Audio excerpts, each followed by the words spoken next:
Every week, Huckberry sends me an email on their trending products, and every damn week, the 365 pants or shorts are in their top 5.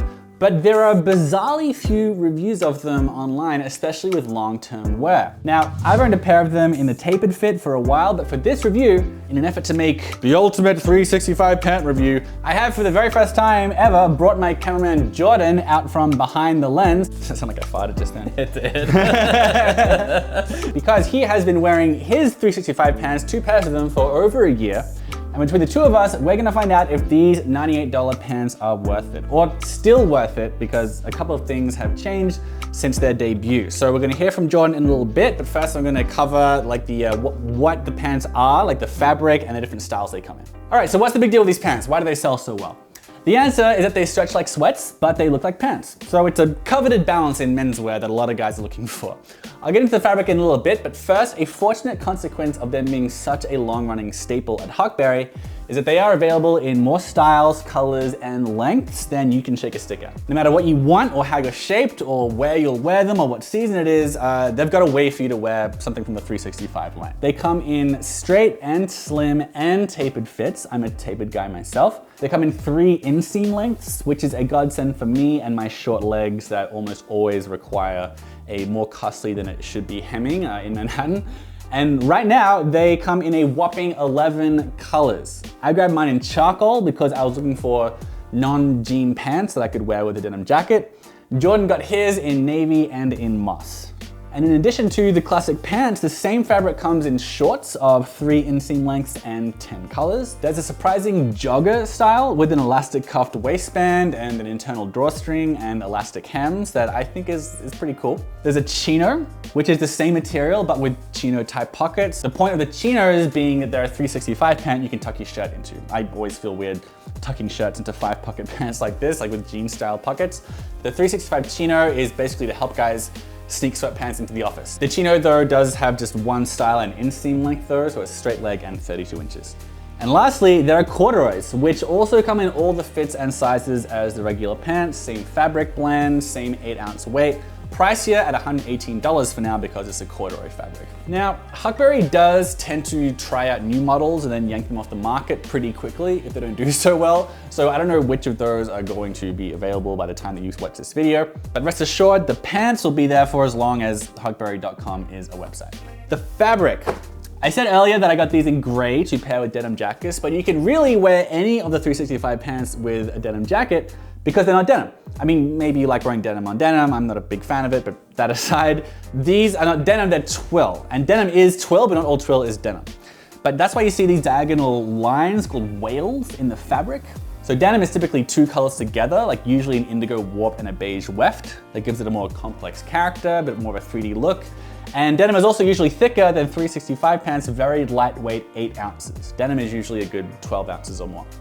Anyway, the big draw with these pants, there are a couple things, but the big one, of course, is that they are 98% cotton and 2% spandex, which is an anagram for expands.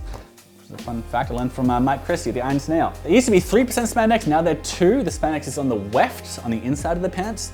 Spandex can be stretched 5 to 8 times its length without breaking, and while 2% doesn't sound like a lot, let's look at some squats. The stretch in the fabric also makes them really good for bigger guys. It's kind of like a universal truth that if you have kind of bigger thighs or a bigger butt, that you get jeans or pants with some stretch in them. And guys who often find themselves having trouble fitting into a lot of pants, they prefer the ones with stretch. They work a lot better. They contour to more body types more easily. This is Jordan Hicks. G'day, mate. Hey, how's it going? Very well. Jordan has been behind the camera for a long time. He came with me to Mexico to film at a few tanneries down there and all over everywhere else. People tend to be pretty split in like the world of guys who obsess over fabric. They'll say that if you put in spandex, anything more than 2%, although they'd keep it at 2%, but they usually say spandex makes it less durable, it's more likely to tear or something like that. Whereas other people say it's literally the opposite, they're gonna stretch and so they're not gonna tear as much. These are year-old pairs. How have you found them to wear? I mean, as far as durability is concerned, I feel like they've been pretty strong. Like, I like the flexibility. It feels like it gives, but it doesn't give too much. Why did you get these in the first place? Why did you land on the 365 pen? I mean, marketing-wise, 365 pants sounds like a nice idea. I don't know if it's 365, it might be like 265. But yeah, I just wanted a pair of pants that was lightweight and versatile, and I love all the color selections, so I was really stoked about that. These are 8 ounces, which we haven't mentioned yet. So like you can't see, but like they weigh nothing. They're really, really lightweight. The average jeans are like 12-ish ounces, 11, 12 ounces. A lot of people get the Japanese denim that's like 16 ounces, 20 ounces, 25 ounces. When you add spandex to something, to like jeans like this, pants like this, they don't breathe as well. But they kept it 8 ounces so that it breathes like, it's gonna breathe pretty well, because it sort of makes up for it. How have you found? Do you find them stuffy, or they like your other pants? For sure, I like the lightweight, especially in the summer and the spring, even into the fall at points. I would say like my biggest drawback with these is like when it does get colder, the lightweight, you kind of feel that, you can notice it. That's fair enough, yeah. Well, okay, so 265 pants. Yeah. A lot of the times when you have spandex in like a pair of pants like this, they'll also add in some polyester. And that's because, for all the things people don't like about polyester, polyester helps a pair of pants to keep its shape. So we got our measuring tape. I've got a pair of newer 33 and 34 inch 365 pants.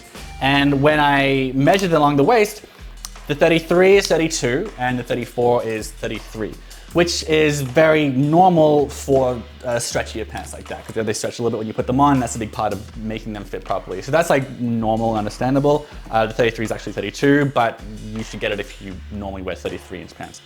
So we measured all over, and not only are these navy ones like about an inch bigger at the waist, actually, because Jordan's 36 inch pants would have arrived 35 inches and they now measure 19.25 inches across, they are now a 38.5 inch circumference, or 3.5 inches of stretch in the waist after a year of wear. At the upper thigh, they are a full inch wider, and the leg opening down the bottom, 7.5 for the moss and a bit over 8 for the navies. Now, we didn't measure them when we first got them, maybe they were a little bigger, but that's another thing to note, is that number one, they do appear to stretch a bit with time. And also, the sizing is a little inconsistent as well. Yeah, I could tell just right out of the box that these navy blue pants were wearing wider, to the point where they're both supposed to be tapered, but the taper on the navy pants was so much wider, it almost looked like a straight leg, and this was a lot tighter, and it almost looked more like a slim. All around, the navy it's a bigger pair of pants, even though the sizing is exactly the same. That said, they do free returns and exchanges.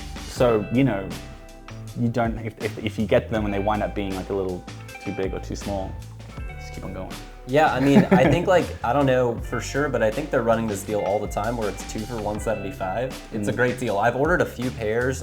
These were just the ones I ended up liking the most. All right, well, back behind the camera, please. Bye. All right, so before getting to the wrap up here, I did just want to quickly talk about how the garments dyed as well, which is actually pretty meaningful. With the appearance here, you'll notice it gets this kind of nice worn-in look, which is present in both the older and the newer pants. And in addition to being, just because it's almost 100% cotton, this is due to the pants being garment dyed. So they didn't dye the fiber first or the fabric first, like the pieces of the fabric. They make the pants and then they dye it in hot water with like some agitation. And this helps with sustainability actually, because it allows the factory to recycle 98% of the water used in the dyeing process. And it also helps reduce shrinkage. I was in the pool! There are very subtle like highs and lows of the color here. And while I guess that might make them harder to dress all the way up, as time goes on, they're just good at looking well-loved, like rumpled and like well-worn and well-loved, right? Which is sort of the MO of Huckberry, the brand itself. Like they like making clothes that are better worn in. So that's why they do, big part of, I guess, of why they do garment dyeing as well. All right, man, wrapping up, are these pants worth 98 bucks? Yeah, I think so. I mean, they're under 100 bucks. The fits, colors, and styles definitely justify the price. Like they're not the thickest pants, they're not workhorse pants, you know, like they're casual pants. They're not for doing, you know, really serious work in, like they're casual pants that are extra comfy. And I'll tell you, when I was trying to find some good gray non-denim pants to wear, like I mentioned, just coming to the site and just seeing all the colors and all the fits and all the inseams, it was like, oh, thank God, I know I can get something that's gonna be what I'm actually after, right? So that's a really nice element here. They're great for travel, or like when you go to a friend's house and you want something you can wear to your friend's house, but also lounge around the couch watching movies, that kind of stuff. I always bring a change of pants when I go to a friend's house in my stiff denim. This is the kind of thing you don't have to do that with. It brings a slightly sweatpantsy feeling anywhere you want to take them. And you can take them to a lot of places because they look so much like normal pants. The garment dyeing is also cool and shouldn't be overlooked. Like it is a good way to make fabric that's less wasteful in that respect. And also it helps to get this nice, well-loved look again. And when I asked on my Instagram what you guys think of these pants, the feedback was really positive from everyone that answered there, right? Most guys said the contender for pants like this are like pen-built chinos, which are the same weight, and they're 97%, 3% spandex, and they're $100 more expensive. They are made in America though, to be fair, but there's only one fit and 2 colors. The cons of this pant are a bit less breathable than if you were getting 8-ounce cotton pants, although those are really hard to find, to be fair. The spandex is not super good for the environment. It's actually like sort of derivative. Spandex comes from polyester. There's like a bunch of chemical reactions that go through, but if you like the lack of polyester because polyester comes from fossil fuels, this spandex also comes from fossil fuels. It's not a renewable resource, but anyway, even if you don't care about that, they don't drape quite the same way as cotton, if that's like what you're used to. If they're not super thick, if you need something really, really tough, they also stretch with wear, it looks like. You probably expect a good couple inches in the waist, it looks like. Flint and Tinder, the brand that makes these, which is owned by Huckberry, a big part of their ethos is American made. Like the wax jackets are made in America, the hoodie is made in America. They're both super popular products I've reviewed on this channel before. But quite a lot of the brand's products are made overseas, and the 365 line is one of them. They used to be made in America as well, now they're made in Indonesia. We also just noticed that the blue pair is made in Pakistan, whereas the moss pair is made in Indonesia, even though Jordan bought them both at the same time. So sometimes they're made in Pakistan, at least they were. Now, maybe you want to keep some money in the States, maybe you don't care. The politics aside, I do think Huckberry could be more transparent about the manufacturing. Like on their website, all they say about the manufacturing anywhere is that these pants are, quote, expertly made in sustainable factories in Indonesia. Do you have any vision for me? Like what's that look like? What's so sustainable about it? Is it just that dyeing that I found that information somewhere else about it, using 98% less water? If you want to just say made in Indonesia, that's fine. If you're giving me expertly made in sustainable factories, I like the receipts. The link in the description below if you want to check out the pants on the website, and subscribe here as well if you want more reviews of clothing that lasts a long time and boots that last a long time, and yeah, just general stuff that's sort of immune to fashion trends and lasts a long time. It's the kind of stuff I like. So if you made it this far, subscribe. You might like what else we got coming out.